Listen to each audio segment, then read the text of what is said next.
Okay, so ever since I was a kid, I've watched stuff on TV that I was probably too young to watch. R-rated movies, adult cartoons like The Simpsons and Happy Tree Friends and Family Guy, but none of those ever left as big an impression on me as South Park did. With its weird cutout animation and its no-hold-barred style of humor, and sometimes disturbing imagery, it just took place in my brain and has stayed there. It fascinated me. The show has been around for 23 years, and the people behind it find a way to keep their product fresh and up to date. But I would say, even more fascinating than the show itself is the creative process that makes this whole thing happen. To talk about how it's made, I need to talk about who makes it. Trey Parker and Matt Stone are the creators of South Park and have been personal heroes of mine for a while, and they have been overseeing this whole operation since the beginning.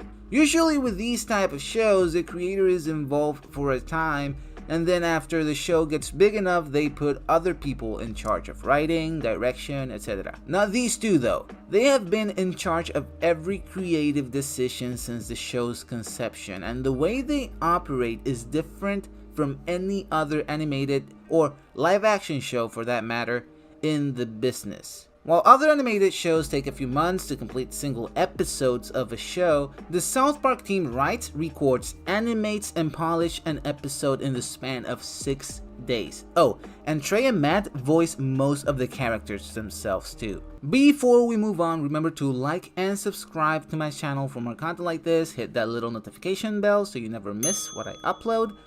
Moving on. This whole thing started back in the mid-90s when Trey and Matt created a short using stop-motion animation and construction paper called The Spirit of Christmas and sent it as a Christmas card to their friends. And it quickly went viral before going viral was even a thing.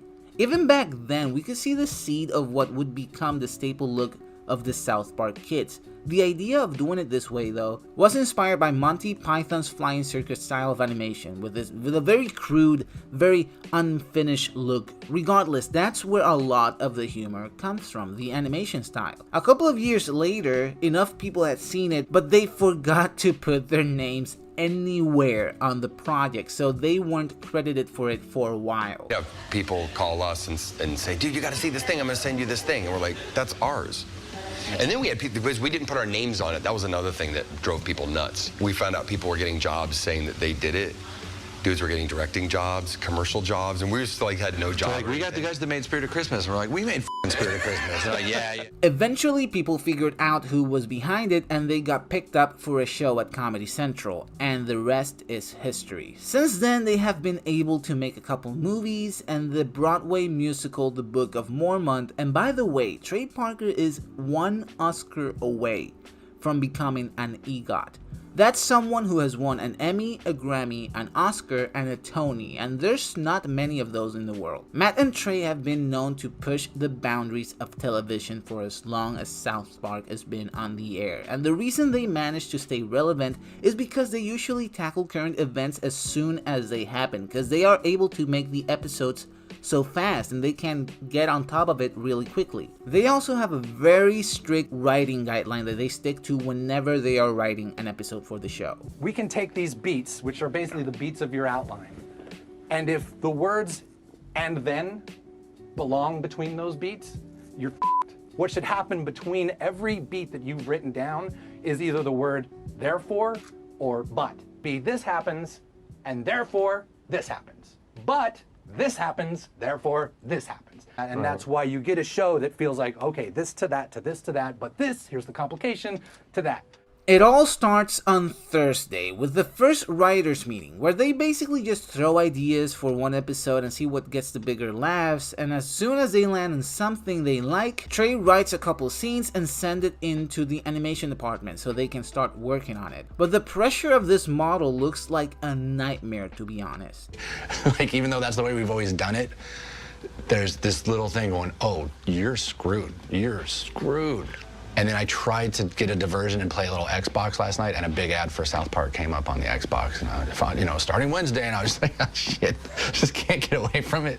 It's really crazy to me that as the days go by, they have half an episode animated and they have no clue what the ending to that episode is going to be, literally 2 days away from airing. And on top of that, they have to send the material they've got to the studio to be checked, and believe it or not, they do get censored. You would think that they have free reins to do and say whatever they want, but the studio has some say in what they can or can't do.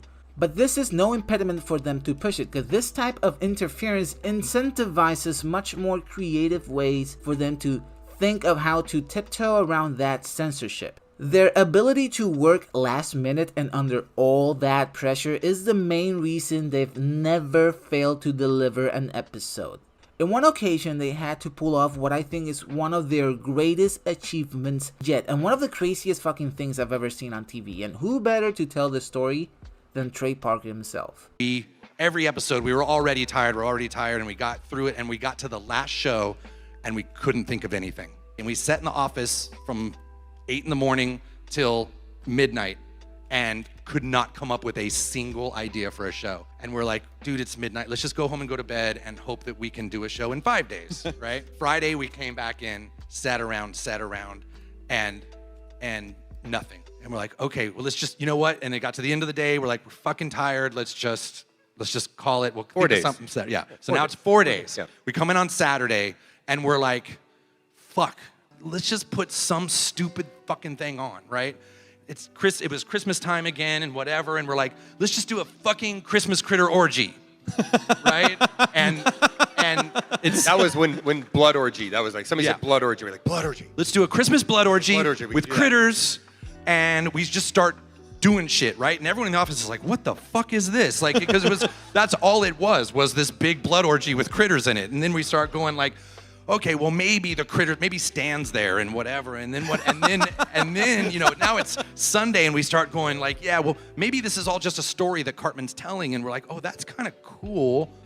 And we're like, but then we get like, now we're late and it's like Tuesday. The show has to be done in 6 hours. And we're like, we couldn't figure out how to get from here to there. There's no answer. And it's just like, what if we have one of the critters have to get an abortion and so the savior can be born? And it's just like, I mean, let's just do that. And then we do it and we're like, that's fucking great. You really figured that out. That's really good. That is insane. And it shows the genius of these men when put under stress. They came up with one of the fan favorite episodes in 4 days. This is completely unprecedented. Matt and Trey have also been very vocal about how much they dislike Family Guy and being compared to them. Like I said earlier, they have a very strict writing model in which everything that happens in the script is in service of the story.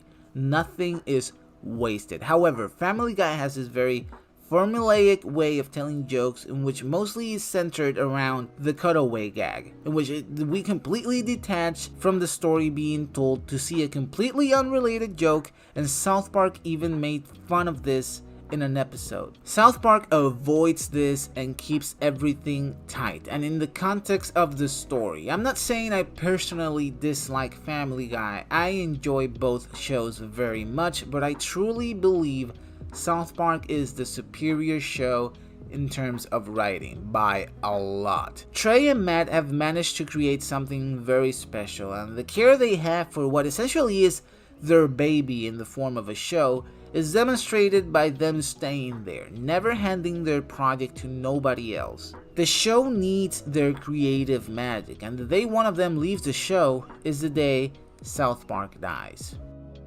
And that is all I have for you today, guys. Thanks a lot for watching and staying all the way to the end. If you did like the video, please give that little like button a poke. Subscribe to my channel for more content like this. And follow me on Instagram at caffeine.prince98. I don't have Twitter because I hate it. And Facebook is for the family. I'll catch you guys later. Peace.